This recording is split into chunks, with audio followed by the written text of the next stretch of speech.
ఆధ్యాత్మ రామాయణంలో అరణ్యకాండలో 9th సర్గలో 32 శ్లోకా నుంచి ఏదైతే కబంధుడికి శాప విముక్తి కలిగిన తర్వాత ఆ గంధర్వుడు ఆ రాముణ్ణి స్తుతిస్తూ చేస్తున్నాడు.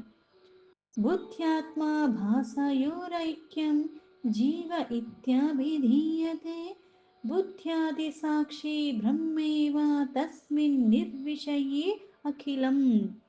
అంటే బుద్ధి మరియు చిదాభాసము అంటే బుద్ధి అందు తోచిన చైతన్యము. ఇది ప్రతిబింబంలాగా ఉంటుంది. ఎలా అయితే మనకి తాడు పాములాగా, పాము తాడులాగా అనిపించటం. బ్రహ్మలకి లోబడిన వాడు ఒకలాగా ఉంటాడు. అలాగే ఈ ఏదైతే జగత్తు లౌకికమైన జగత్తు ఉందో మాయామోహాల కారణంగా ఈటిల్లోనే ఉంటాడు. ఆ బుద్ధి అన్నది వికసన లేని కారణంగా ఇవి వేరువేరుగా అనిపిస్తూ ఉంటాయి.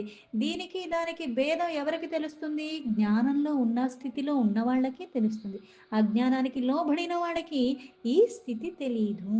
అంటే నిర్మలమైన స్వచ్ఛమైన జలము అందులో ఎలా అయితే ప్రతిబింబం అన్నది చాలా స్పష్టంగా కనిపిస్తుంది. బురద నీళ్ళలో ఇటుల్లో మనకి స్పష్టంగా కనిపించదు. అలా జ్ఞాన వికసన కలిగి ఉన్నవాడే ఇలాగే అది తెలుసుకుంటాడు. అది తెలియనివాడు ఎవడు అంటే వాడు జీవుడు. రిఫ్లెక్షన్ వల్ల మనకక్కడ ఇప్పుడు ప్రతిబింబంలాగా నీటిలో కనిపిస్తుంది. కాకపోతే నీటిలో కనిపించేది అది ప్రతిబింబము. అది నిజ బింబము కాదు. అందుకే బుద్ధిమంతులకి చైతన్యంలో ఉన్న నేను అనుకుంటూ ఉంటాడు ఆ జీవుడు. అంటే అన్నీ నేనే. కాకపోతే మూలమైనది ఒకటి ఉంది. దాని కారణంగా ఈ జీవుడు జీవించి ఉన్నాడు. లేకపోతే ఈ జీవుడు జడముతో సమానమన్న తెలుసుకున్నవాడు జ్ఞాని. అందుకే ఇది ఈ బుద్ధ్యాది జడములన్నిటికీ వేరుగాను వాటికి సాక్షిగాను ఉన్నది. అందుకే అఖిలం. అంటే పరమాత్మ దేనికి తెలుస్తాడు అంటే మళ్ళీ మనకి భగవద్గీతలో చెప్పిన ఎక్కడ చెప్పినా దేని గురించి చెప్తున్నారు అంటే ఆ పరమాత్మ తత్వం గురించే చెప్తున్నారు. అఖిలానికి అంతర్యామిగా ఉన్నవాడు ఆ పరమాత్మే, అదే బ్రహ్మము. ఆరోప్యతే అజ్ఞానవసాన్ నిర్వికారి అఖిలాత్మని హిరణ్యగర్భస్థే సూక్ష్మం దేహం స్థూలం విరాట స్మృతం. ఎలా అయితే మనకి 5 కోశాల రూపంలో ఉన్నాయంటే సూక్ష్మ శరీరము, స్థూల శరీరము, కారణ శరీరము. ఈ ఆత్మ రూపంలో అంతర్యామిగా ప్రతి ఒక్క జీవిలోనూ అంతరంగికంగా ఉన్న ఆ పరమాత్మ అన్నది తానే అని తెలిసినప్పటికీ కూడా అది తెలుసుకున్నవాడు ఎవడవుతాడు? అది ఎలా తెలుస్తుంది? ఎందుకు? కంటికి కనపడదు. అందుకే మనోవాక్కులతో దీన్ని అందుకోలేము. ఎందుకు? నిర్వికారుడై ఉన్నాడు, నిర్విషయుడై ఉన్నాడు ఆ పరమాత్మ పూర్ణ బ్రహ్మం. అందుకే పూర్ణమద పూర్ణమిదం అంటారు. ఆ పూర్ణత్వం ఎప్పుడూ ఉన్నది. ఒకటి తొలగించాల్సిన అవసరం లేదు, ఒకటి తీసుకొచ్చి చేర్చవలసిన అవసరం లేకుండానే అనంతుడై ఎప్పుడూ నిత్యుడై సత్యుడై సనాతనగా ఉంటున్నాడు ఆ పూర్ణంతోని. అందుకే పరమాత్మ ఎప్పుడూ పూర్ణుడు. కాకపోతే అజ్ఞాన వశమున ఈ సమస్త జగత్తులో ఉన్నది పరమాత్మ అయినప్పటికీ కూడా మనం భేదంతోనే చూస్తున్నాము. అందుకే రామ, నీ సూక్ష్మ దేహమే ఈ సర్వ సూక్ష్మ సమిష్టిగా అంటే అంతా ఒక విరాట రూపంలో ధరిస్తే ఉన్నది అది అంతా ధరించి ఉన్నవాడివి ఈ సృష్టి నువ్వు. అది మళ్ళీ నీ సూక్ష్మ దేహమే. అందుకే సర్వ సూక్ష్మం అంతా కూడా సమిష్టిగా హిరణ్య గర్భుడివి నువ్వు. నీ స్థూల దేహమే సమస్త స్థూలములకి విరాటుడిగా పిలువబడుతున్నది, ఉన్నది సమస్తము నువ్వే. భావనా విషయో రామ సూక్ష్మంతే ధ్యాతృమంగళం భూతం భవ్యం భవిష్యశ్చ యత్రేధం దృశ్యతి జగత్. ఓ రామ, ఈ భావనామమయమైన నీ సూక్ష్మ రూపమే ఉపాసకులొక్క హృదయ కమలమందు ధ్యేయం. అంటే ఈ హృదయంలో ఉన్నాడన్న భావనతో ఇక్కడ నువ్వు ధ్యానం ద్వారానే దాన్ని పొందగలవు. ఎందుకంటే ముందు చెప్పినట్టుగా మనస్సుకి వాక్కుకి అలాగే ఈ బాహ్యానికి కనిపిస్తాయి ఈ నేత్రాలు లౌకికంగా వస్తువులను చూస్తున్నాయి కానీ లోపల ఉన్న అంతర్యామని ఇలా చూడలేవు. అదే మనకి లలితలో తీసుకున్న అంతర్ముఖ సమారాధ్య బహిర్ముఖ సుదుర్లభ. భావనామయంగా ఉన్నావు సూక్ష్మ రూపంలో ఉపాసకులకు హృదయమందు ఉన్నావు. ఆ హృదయం అందే నువ్వు మళ్ళీ లభించేవాడివి ధ్యేయము. అనగా ధ్యానించటానికి వీలుగా యోగ్యమైనదై ఉన్నవాడివి. నీ మీద ధ్యానం పెట్టుకున్న వాడికి శుభాలే చేకూరుతాయి. నీ సూక్ష్మ శరీరము అదే సకలానికి మూలం. అందుకే భూత భవిష్యత్ వర్తమాన జరిగిపోయేది, జరుగుతున్నది, జరగబోయేది అన్నిటికీ మూలం పరమాత్మ. అందుకే ఆ రూపం ఈ వర్తమాన రూపంగా కనిపిస్తున్నప్పటికీ కూడా జగత్తంతా కూడా ధ్యానించిన వారికి గోచరించును.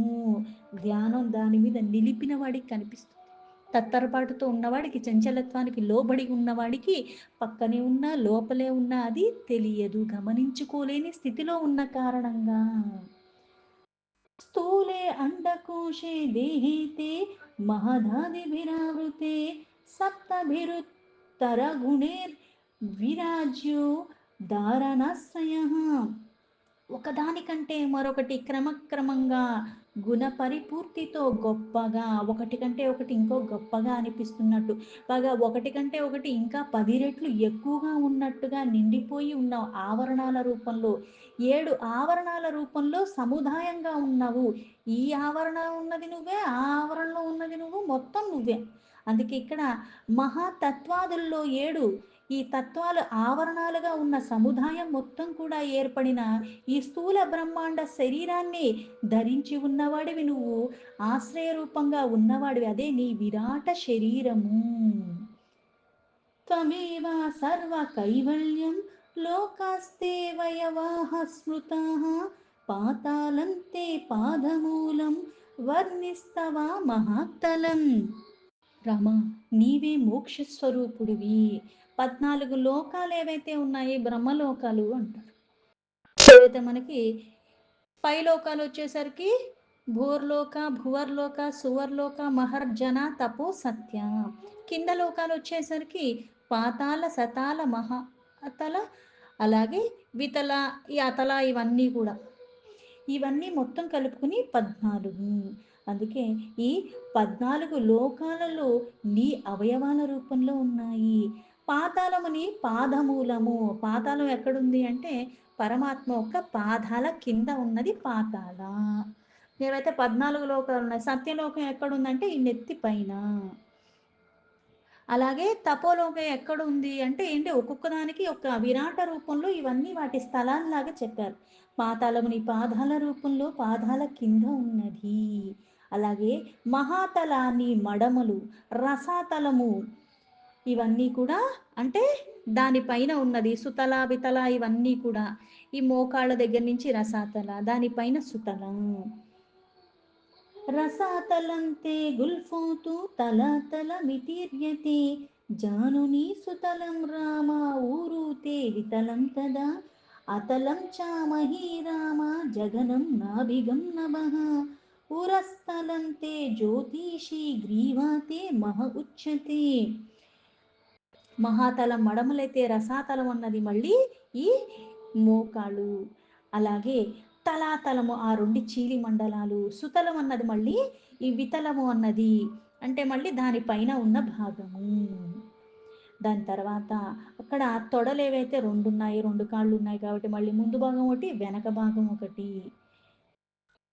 ఇలా ఈ నితంభము అని, అలాగే 2 తొడలు ఉన్నాయి కాబట్టి అతలము, నితంబము. మహీలోకము, భువర్లోకము, నభలోకము. భువర్లోకమే నభోలోకము అంటారు, నాభి దగ్గర ఉంటుంది. స్వర్లోకము వచ్చేసరికి వక్షస్థలము, మహాలోకం వచ్చేసరికి కంఠం దగ్గర ఉంటుంది. వదనం జనలోకస్తే తపస్తే శంఖదేశగం సత్యలోకో రఘుశ్రేష్ఠ శీర్షణ్యాస్తే సదా ప్రభు.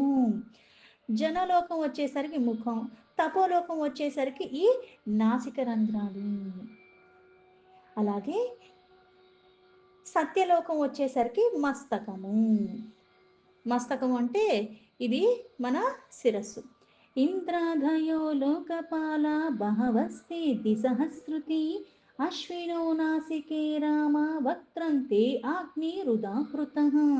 ఓ రామ, ఇంద్రాది లోకపాలకులు, దిక్పాలకులు, ఈ గణములన్నీ కూడా నీ బాహువులు అంటే నీ చేతులు, అలాగే నీ కరములు ఏవైతే ఉన్నాయో ఈ దిశలు, ఎన్ని 10 దిశలు ఉన్నాయి అంటే మన చేతి వేళ్ళు, ఇవి దిశలు.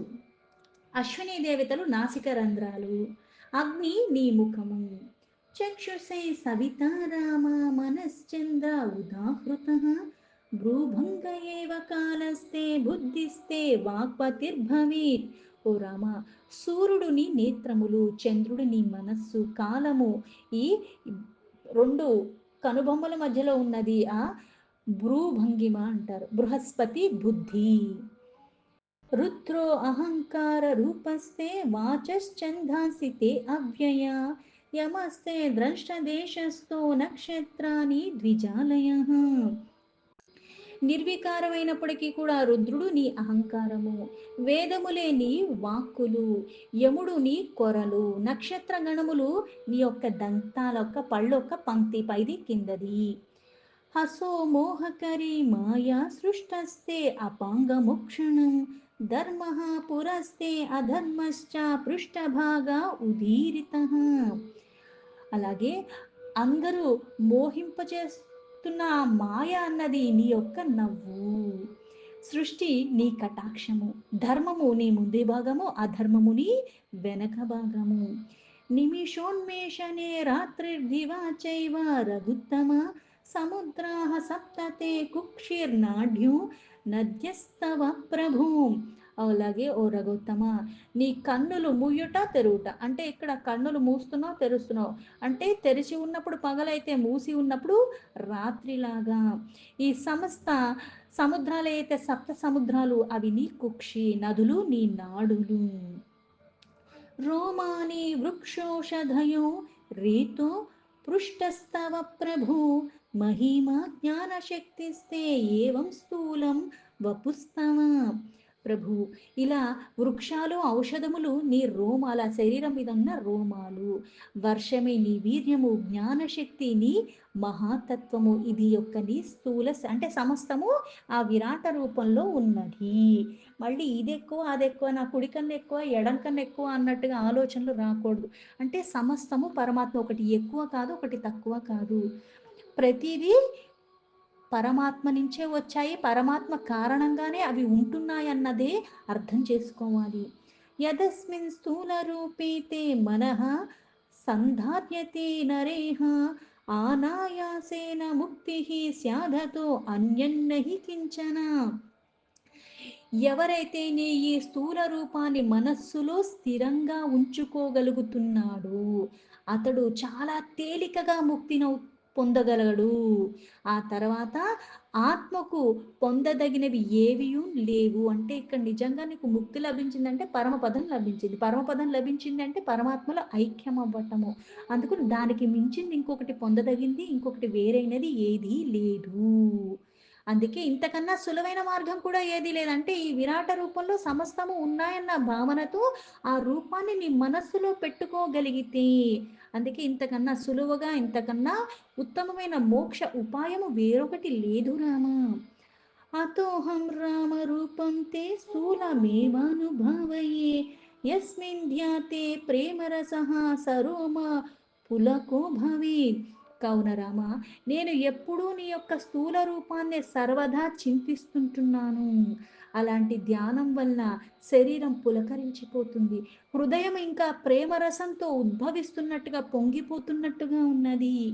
తదేవ ముక్తి స్యాద్రామ యథా తే స్థూల భావకః తదేప్యాస్తాం తవేవాహమేతద్ధ్రువం విచింతయే. రామ, ఎవరైతే నీ యొక్క ఈ విరాట రూపాన్ని ధ్యానిస్తున్నారో అతడు వెంటనే ముక్తిని పొందుతున్నాడు, ముక్తుడైపోతాడు. లీలా విహారి రూపాన్ని ఎవరైతే మనస్సులో ఉంచుకున్నారో ఆ రామస్వరూపాన్ని చింతన చెయ్యగలుగుతున్నారో అటువంటి రూపాన్ని రామ నేను నా మనస్సులో చింతిస్తూ ఉన్నాను. ధనుర్భానధరం శ్యామం జటావల్కలభూషితం ఆపిచ్చ వయసం సీతాం విచిన్వంతం సలక్ష్మణం. ఇప్పుడు నాకు నిజంగానే ఆ విరాట రూపం అనుకున్నప్పుడు ఇక్కడ ఈ లోకం ఉంది ఆ లోకం ఉంది, అయ్యో నేను తప్పుగా ఆ లోకం ఇక్కడుంది అనుకున్నాను, ఇట్లాంటి ఆలోచనలు కాదు. ఈ విరాట రూపమే ప్రత్యక్షంగా కనిపిస్తున్న రాముడి రూపం అన్నప్పుడు ఆ రాముడి రూపాన్ని నువ్వు చూస్తున్నా సమస్తము ఈ రూపంలో ఉందన్న భావనలో నువ్వు చూడగలిగితేనే సరిపోతుంది. అందుకే సులభ మార్గము ఉత్తమమైనది, మోక్షానికి ఉపాయం ఇంకొకటి లేదు అని చెప్పటానికి కారణం ఇది. రామ, నా మనస్సులో ఎల్లప్పుడూ ఇటువంటియే ఈ ధనుర్భారాలు ధరించి ఉన్నవాడి, శ్యామ వర్ణంలో ఆ రంగులో ఉన్నవాడివి, జటా వల్కలు భూషితుడివే ఉన్నవాడివి, పైగా ఆ బాణాలన్నీ పెట్టుకుని ఉన్నవాడివి, పైగా ఎలా ఉన్నాడు ఏ చిన్న వయసులో ఉన్నాడు, యవ్వనంలో ఉన్నాడు, తరుణ వయస్సులో ఉన్నావు, లక్ష్మణుడితో కలిసి ఉన్నావు. ఇదమేవ సదా మే స్యాన్మానసే రఘునందన సర్వజ్ఞః శంకరః సాక్షాత్ పార్వత్యా సహితః సదా. అలాగే నువ్వు సీతని వెతుకుతూ వచ్చిన ఈరాటి రూపమే నా మనసులో నిండుగా నిలిచిపోయి ఉండేలాగా ఓ రఘునందన, సర్వము తెలిసిన ఆ పరమేశ్వరుడు సాక్షాత్ పార్వతీ సహితంగా ఉన్నట్టుగా ఎల్లప్పుడూ నీ రూపాన్ని నేను ధ్యానించేలాగా, నీ రూపము నా మదిలో ఉండేలాగా సదా త్వద్రూపమేవం సతతం ధ్యాయన్నస్తే రఘుత్తమ ముహుర్నుషాం తథా కాశ్యం తారకం బ్రహ్మవాచకం. అలాగే ఈ తారక మంత్రం ఏంటి అంటే ఆ రూపాన్ని నా మదిలో ధ్యానిస్తూ, అంతేకాకుండా మహాదేవుడు ఎలా అయితే కాశీ క్షేత్రంలో మరణించిన వారికి బ్రహ్మవాచకంగా ఆయన రామావతారకంగా ఉపదేశాన్ని ఇచ్చాడో అలాగా రామ రామేత్యుపాధీశన్ సదా సంతుష్ట మానస అతస్వం జానకీనాథ పరమాత్మ సునిశ్చిత.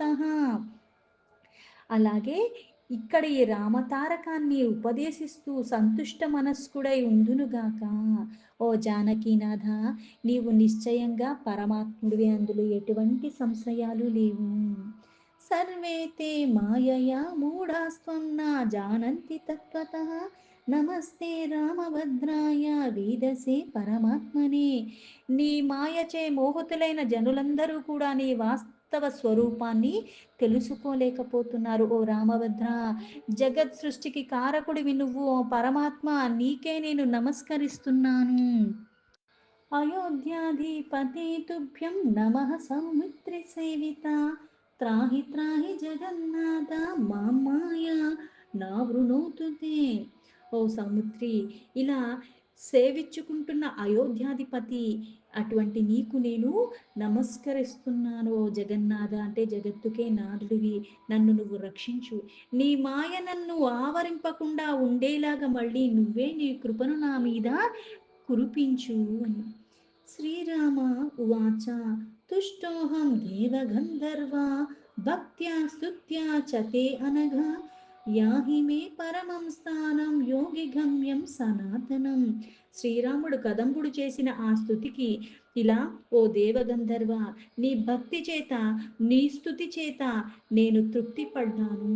అందుకే ఓ పాపరహితుడా, యోగుల్నే నువ్వు చేరుకుంటావు, సనాతనమైనది నా పరమస్థానానికి నువ్వు చేరుకుంటావు అన్నాడు. జపంతి ఏ నిత్యామనన్య బుద్ధ్యా భక్త్యా త్వదుక్తం స్తవమాఘమోక్తం తే అజ్ఞాన సంభూత భవం విహాయ మాం యాంతి నిత్యానుభావనుమేయం. ఎవరైతే వేద ప్రతిపాదితమైన ఈ స్తోత్రాన్ని అనన్యమైన భక్తితో బుద్ధితో నిత్యము జపిస్తున్నారో వారు అజ్ఞానంతో వచ్చిన ఈ సంసార బంధనాలన్నిటినీ కూడా తొలగించుకుని ముక్తులవుతారు. అంతంలో జగద్రూప కార్యము ద్వారా ఊహింపతగిన జ్ఞానస్వరూపుడైన నిత్యుడైన పరమాత్మను అయిన నన్నే వాళ్ళందరూ కూడా చేరుకుంటారు అని. దీంతో అధ్యాత్మ రామాయణంలో అరణ్యకాండలో 9th సర్గ సంపూర్ణం.